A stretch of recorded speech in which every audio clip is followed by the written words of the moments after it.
Hello everyone, I'm Randy Suarez, aka Silver Crow, and today we're gonna do another nostalgia critic reaction. This time, he just dropped this one on Wednesday, Hoodwink. So I remember a little about the movie. I remember not really caring for it, to be honest. I mean, they made a sequel, and I think they made a third one too. I'm not really sure. I don't know. I would just remember they showing it on Cartoon Network with some dude named Kevin introducing movies. So anyway, further ado, let's get started. Oh. This episode brought to you by Chime, the award-winning app and debit card that can save you money today.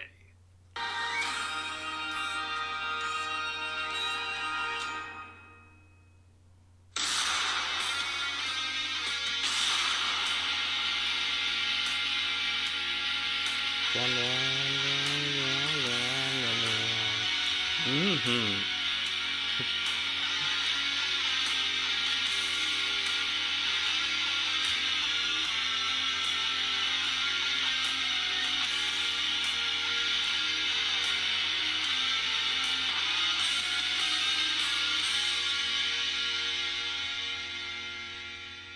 Hello, I'm the Nostalgia Critic guy. Remember it so you don't have to.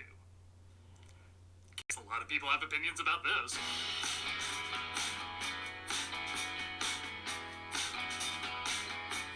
There's movies most people can agree on, either being really good or a cinematic proctologist disappointment. But then there's movies like Hoodwinked that people seem to be all over the map on. Released in 2005, the film played off the popular trope of retelling fairy tales from a different point of view. A lot of people were even calling this a rip-off Shrek at the time, but really it was a pretty popular trope even before then. I've heard everything from people loving this movie to people despising it, and I don't know, thought it was okay. Alright, admittedly, I did not have any interest in seeing this movie because, well, look at it. I'd like to say this looks like a direct-to-video film today, but let's be honest, you'd buy it on video, look at the quality, and throw it in the dollar bin immediately after buying it. This is one of the cheapest-looking animated films released on the big screen. Clearly, there was little money put into it, aside from a few kind of big names at the time. But after a friend told me there were surprisingly a few laughs in it, I checked it out, and well, that sums it up. There's plenty of cringy moments too, but for a movie that clearly didn't have much of a budget, I think it did well for the little it had. There's a lot of weirdness to talk about, so let's jump right into it. This is going to age well and not age well at the same time. Hoodwinked. The movie opens with a narrator, played by David Ogden Stiers, starting this exactly how you think a film like this would start, saying you don't know the real story of Little Red Riding Hood. It's just like they always say. You can't judge a book by its cover. Okay, here's a perfect example of why this film isn't lazy, it's just cheap. You could have just opened the book to a picture from the film and it starts. No one would complain. But it's a pop-up book, you fly into the pop-up book, and the pop-up book slowly becomes reality. That is trying harder than a film with this budget needs to, and little moments like that do add up. Yeah. With that said, yeah, it does look like Elf Bowling 5. Is everything okay? Yeah, sure thing. Come on in. We see Red Riding Hood, played by Anne Hathaway. After these, but before these, so she wasn't quite the megastar yet. Yeah. And she approaches the Big Bad Wolf, played by Patrick Warburton. Warburton's one of my favorite voices to listen to. His delivery is unlike any other. And imagining him doing this old lady voice in a recording booth is kind of my everything. Who are you? Hold on. One of my favorite voices to listen to. His delivery is unlike any other. And imagining him doing this old lady voice in a recording booth is kind of my everything. Who are you? I'm your grandma. Now come on over here. Let's have a look at you. I don't know. He could pass for a drunk B. Arthur.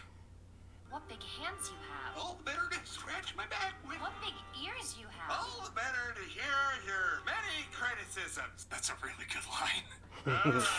He reveals himself just as a tied-up granny in the closet jumps out, and the hunter bursts in. Random spot for the title, but I guess we are randomly stealing Roger Rabbit's font, so it's kind of a random moment. Yeah. The police are called, led by the narrator, a detective named Nicky Flippers. Well, someone hibernated on the wrong side of the cave. I'll give credit, an amphibian walking a dog is the only thing that can out-weird this concept. And if you're like me, you thought this movie was dead on arrival with this joke. Why do they call you Flippers?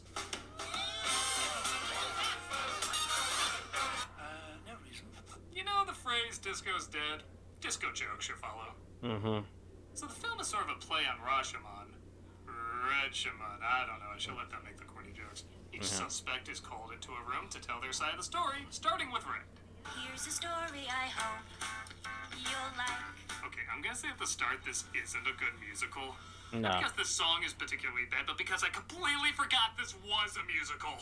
Anyone Yeah. that makes me forget that did something wrong. Yes. Someone show me a different day. Up to food fight you go! Oh, I can't. Looking back on it now, this, yeah, you have to agree with him. This just seems cheap.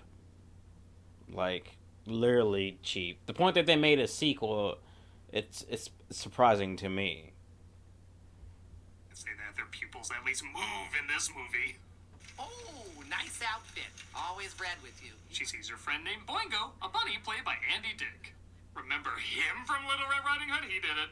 Yep. Aren't you helping the Muffin Man today? Someone took all his recipes last night. Are you still running the cable car? Yeah. His detailed backstory emphasizes more how little he plays into some master plan. Not really, anyone could be the villain in this.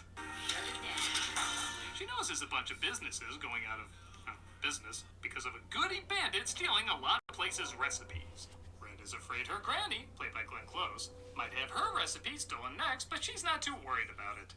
Please, dear, you just keep the recipes there and everything will be fine. Yeah, keep the fear where it should be, like on this creepy hellbird. Oh, God. Go away. Who's gonna ride the goodie bike? I'm just a kid. I'm just the woodpecker. If Uncanny Valley had an animatronic, he'd be the little bird on the shoulder. Uh-huh.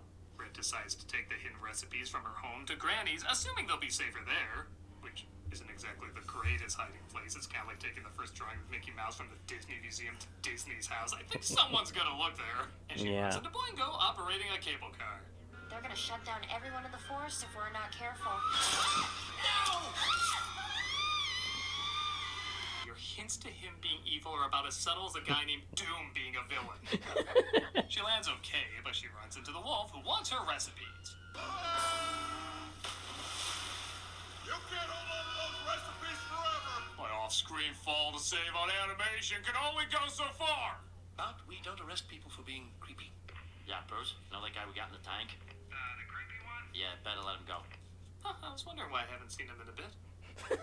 She makes her way to a goat who by far has the best design in the movie, and one of the funnier jokes about why he always sings. The mountain witch done put a spell on me 37 years ago. And now I gotta sing everything I say. Still doesn't make it a good musical. Nope. Wait, what am I talking about? Hearing all the horns this thing has is incredibly important to the plot. With that said, though, these horns are pretty funny. Got horns that hang my other horns to be prepared. To be prepared, to be prepared. I don't think of any other animated film when a song sings "Be Prepared" over and over. Now, pretend you didn't show that. He did. I pretend you didn't show that. Takes her via minecart to a shortcut to Grandma's house. Clearly the one in Looney Tunes was more efficient. They literally go off the rails when suddenly Granny appears telling her to use her hood. I was prepared. No, really, I want a Mega Man style game based on his horns. Mm-hmm. She makes it to Grandma's house and everything we saw earlier takes place. They ask the wolf his side of the story and, again, Warburton really knows how to make a good line work. What do you do for a living, Mr. Wolf? I'm a shepherd. God, that's funny. It turns out he's a reporter going undercover to find the identity of the goody bandit. More recipes go missing, the trail's getting hotter. Huh? Oh, God, he's not played by a real black wolf. I don't know what I'm supposed to be offended by anymore. Yeah. He suspects Red might be moving the goodies for the bandit, so he has an accomplice follow her. I can't figure out if the animation on the sped-up character is really good or really bad. Undercover, got it. Yeah, nobody sees, nobody knows. God nightmares. Why not both? Yep. He disguises himself as a sheep. Come on, you knew that was coming at some point. And he tries to get some information. Who does she work for? How should I know? I ain't that curious. The word in the herd is she's been known to take the cable car up the mountain. Now I'm just wondering if the rest of the sheep in this herd look like the Sopranos. He encounters Red like before, but we find his attack was just a reaction to his tail getting caught. At this point, you can put together a lot of the story is going to be playing off of what you just saw was motivated by something different. But the creative and outlandish ways they incorporate it is what makes it pretty fun. Plus, some of these lines really are great. So, can we eat? Sure. You hungry for failure? Oh, you saw the red wave too? Ooh. Boingo helps him get to Granny's, but not through the best shortcut. Why couldn't I write movie reviews? It's not always great. Finding the best spot for commercials can sometimes be Oh. Alright, his Chime commercial. Yeah.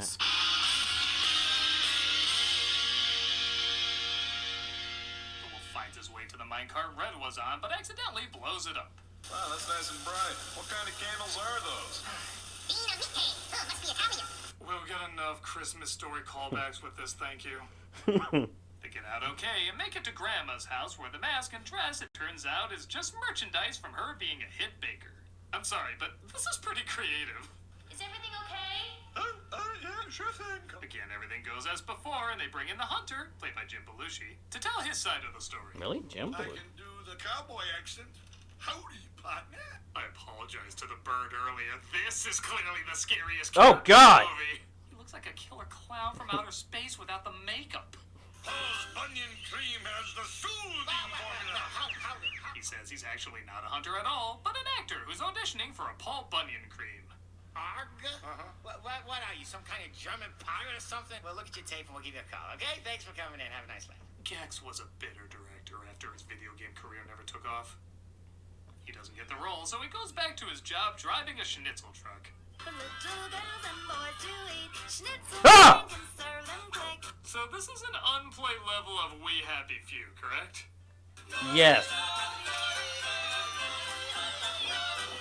Again, this film would totally fall apart if this musical number wasn't included. They were told to add songs at the last minute, weren't they? Nobody will make it if it's not a musical, huh? Hey Frank, you remember that schnitzel song we made up when we were drunk? Put on sheet music, will ya? His trunk is robbed, and you're still having trouble with the suspects dwindling down. Maybe someday somebody will open up a great big goodie shop and we can all work for that little guy. It'll be called Schnitzspicious. He gets called back to the audition, so he trains harder to become a convincing woodsman. He messes up cutting down a tree, though, and runs to hide. Where else? At Grandma's house. I think it's safe to say that our thespian friend here knows the least about anything of anyone in this room. We arguably could have just cut this from the film, but we got high and started doing funny voices with Jim Belushi, so we animated it.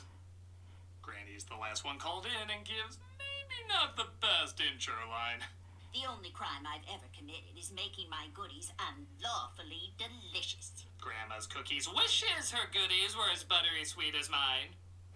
She reveals she's really into extreme sports, even getting a triple X tattoo, but with G's, that really cracks me up. And she kept it from Red the whole time. She even enters a snowboarding competition. You be careful, Granny Pocket. Old ladies get hurt on these slopes. We got an insulting enough accent with Belushi. I will say this is probably the best animation in the film.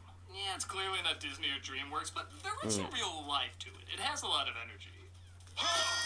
She gets thrown off a cliff, but she manages to save herself, still win the competition, and take out the people who tried to axe her. She even runs into Red while parachuting away. Oh, she wasn't flying. The animators just didn't have enough money to animate the parachute. This is making so much more sense now. Yeah, She too got much wrapped up sense. in the closet. That is so dumb. I think it's the biggest laugh I got in the flick. Again, everything goes as you saw before, but Red feels betrayed because she has to stay home and be a delivery girl, while Granny goes out thrill-seeking. I've never even been outside the forest. Don't you think I want more than that? Of course you do. You're a bucket. Hey, PG rating? Oh, wait, that means you can get away with one. Oh, yeah. She still feels betrayed, which, yeah, is a little weak seeing how the bandit is still out there, and I guess we need to mope for a little bit rather than go look for him. But even then, they sneak in a good joke here and there. Hey, look, it's Little Red. No, it's just some kid. She's not wearing the red hood. There she goes.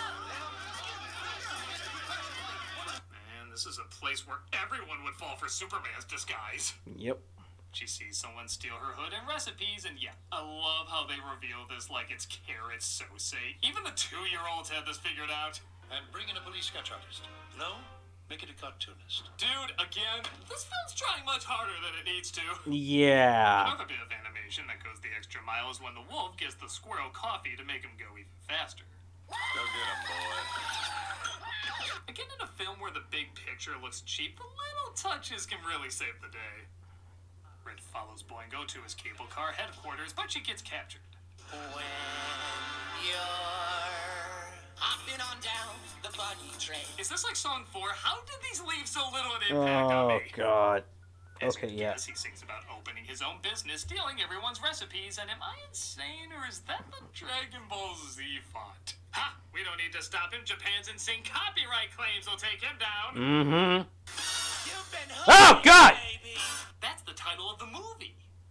They're gonna blow her up in the cable car, but Granny and the others sneak in to try and get her out. As you'd imagine, all their talents come into play. Even Red's ability to talk to birds. Yeah, what was her thing again? Oh, escape artist.